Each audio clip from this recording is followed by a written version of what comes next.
Hi, I'm Cheryl and welcome to the Sewing Room channel. I've got a really cute project for you.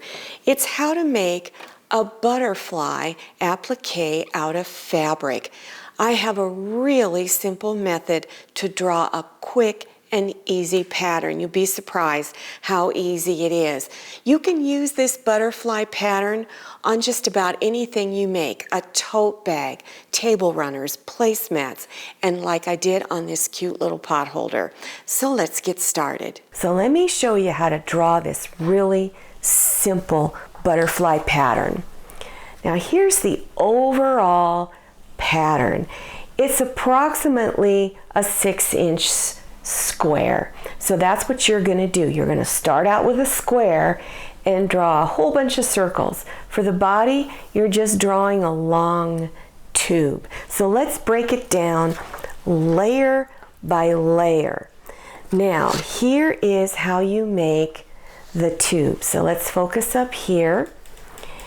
You're going to draw 2 lines 6 inches long, 3/8 of an inch wide, and you're going to round both ends, okay? Just freehand round them. It doesn't have to be perfect, okay? This is folk art. This is not an exact science here.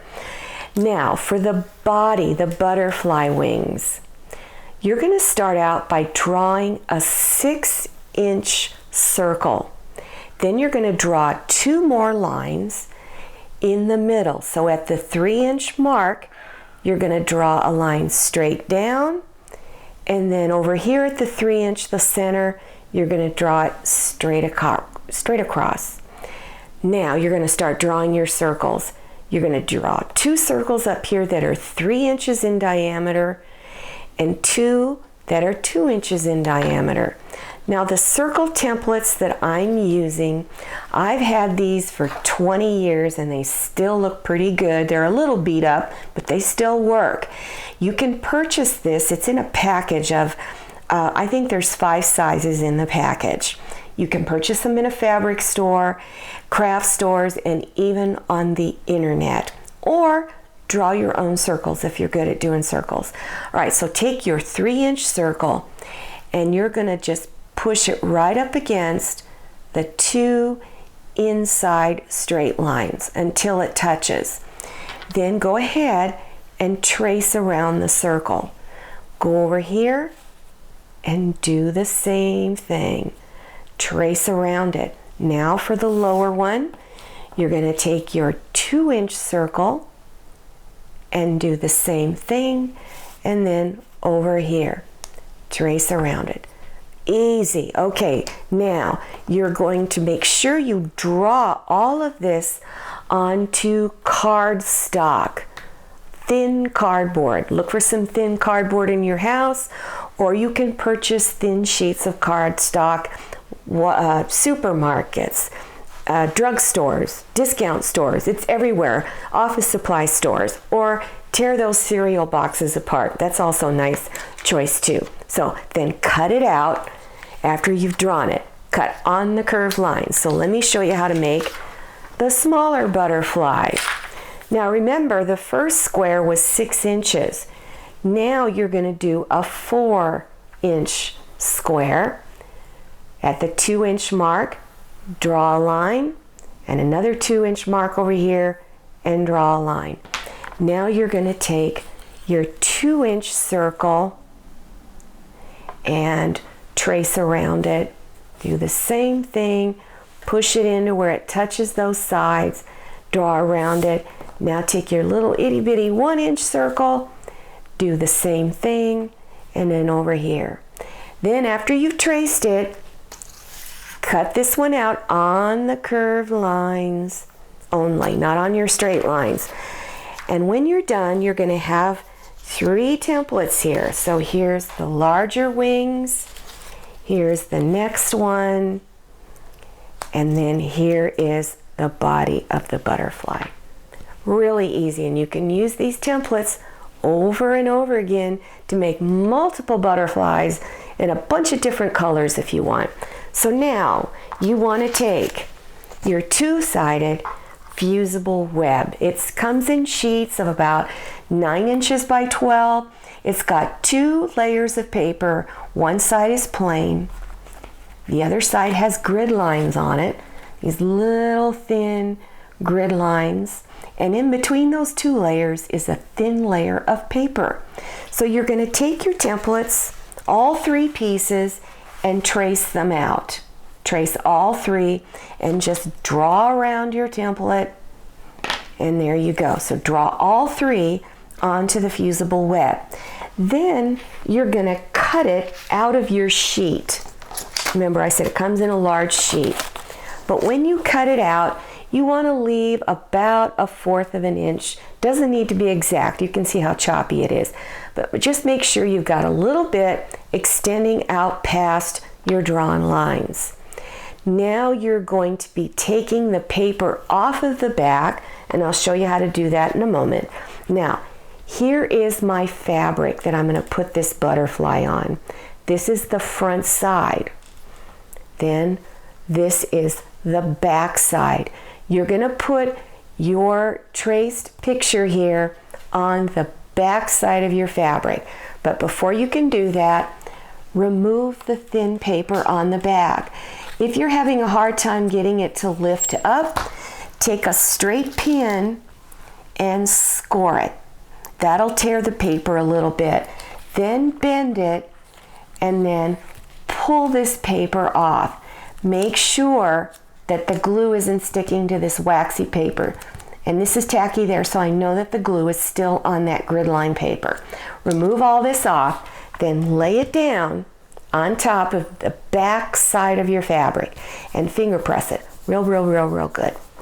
And then with a small pair of scissors, you're going to cut on your drawn lines. Okay? There you go. Cut out all 3 layers of the butterfly. And this is what one of them looks like. See that? Isn't that pretty? But I still got the grid line paper there. Don't worry, we're going to get rid of that in a minute.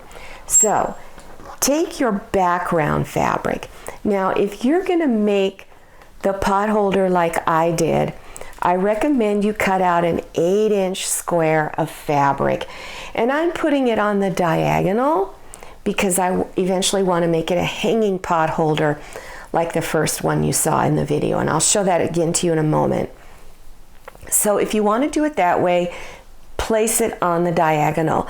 And you want to make sure that this little dip in the butterfly faces right into that corner and then going into that corner. And don't finger press it yet because you can still lift it up easily and shift it if it's not aligned properly. Once you have it the way you want it, then go ahead and finger press it real good all over. Now take your next layer of the butterfly. Remove the paper off of the back again. Then lay it down. Set it down and you can lift and shift it.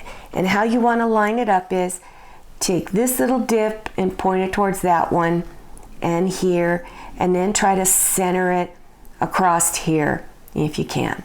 Once you've got it the way you like it, finger press it down. Last part, the body, take the paper off of the back, then place it down. I usually will have about a 1/2 inch sticking out up here at the head of the butterfly and about 1 inch down here at the tail. Once you've got it lined up properly, finger press it down. Now you want to go to your ironing board. Don't do this on your cutting mat. All right, do it at your ironing board or on one of those thick pressing pads if you have one of those. Take a plain piece of cloth and just lay it down on top of your butterfly. Now, the instructions on the fusible web package will tell you to place a damp cloth. Now, I don't run off to the kitchen and put it in the sink to get it wet. I just always have a spray bottle of water near my ironing board, and I will just spray it down. Give it a good spritz because it needs to be damp. Now, using a hot iron with steam, remember, don't do this on your cutting mat. Place it down. read your package instructions. It's probably going to tell you to hold it there 12 to 15 seconds, give it a little burst of steam, and then lift, set it down, give it another little burst of steam, hold it there for 12-15 seconds. Then you're done with the fusing process. Now I usually let it cool down before I do applique stitches, alrighty? Now let's talk about applique stitches. Now, let me get this down. When you're going to do your applique stitches, it's very important to use tearaway stabilizer or thin paper. Now, your tearaway stabilizer can be purchased in a fabric store, and you can purchase it on the internet. I like to use thin paper because it's less expensive, and I can get it at my hardware store because I don't live near a big fabric store. I have to order a lot of stuff on the internet. So we do have a hardware store, and you can get this in the paint department, and it comes in 6-inch widths and 12-inch width. Okay, so now place that behind your background fabric. Then you're going to select your stitches. Now, if you've never done machine applique, I'm just going to give you a couple of suggestions to get you started. Look at your decorative stitching. Many of the new machines have a few decorative stitches on it. So look to see if you have a satin stitch. Now on my machine, I have 3 different sizes of satin stitch: small, medium, and large. If you're going to use the satin stitch on your butterfly, I recommend on the wings you maybe use this medium size, and on the body use the smaller one. Now these are just recommendations, okay? You can choose whatever one you want if you like it. Now one of my favorite machine applique stitches is this one. It kind of gives it a folksy folk art look, and I happen to like that look a lot. So you can also use this one. It's another great choice. Now when you're done doing your machine applique, or your stitches, you just go ahead, turn it over, and rip the paper off or the stabilizer off. So let's look at my sample one more time so I can show you what threads I selected here really quick. For my green wing, I used green thread, and for this print, I wanted this pink to really pop out. So I selected some thread that would help this come out, so it's somewhat of a matching color. But for the body, I just chose blue. So you can choose to use colors of thread that really stand out, or you can use it to where it just sort of falls into the background. So you can do whatever you like. I hope you enjoyed this video. If you're interested in other applique projects, make sure you check below your YouTube screen for those video links. Make sure you also follow me on Instagram and check out my Facebook page. Thank you so much for watching. I'll see you next time, and happy sewing. I hope you enjoyed this video. If you did, please click on the thumbs up button, and don't forget to click on share to share this video with your friends. If you haven't subscribed yet, click on that red subscribe button down there in the lower right-hand corner of your screen. Click on the bell so you can receive notifications about my latest videos. I'm Cheryl, and this is Scotty, and this is Manny. See you next time, and happy sewing!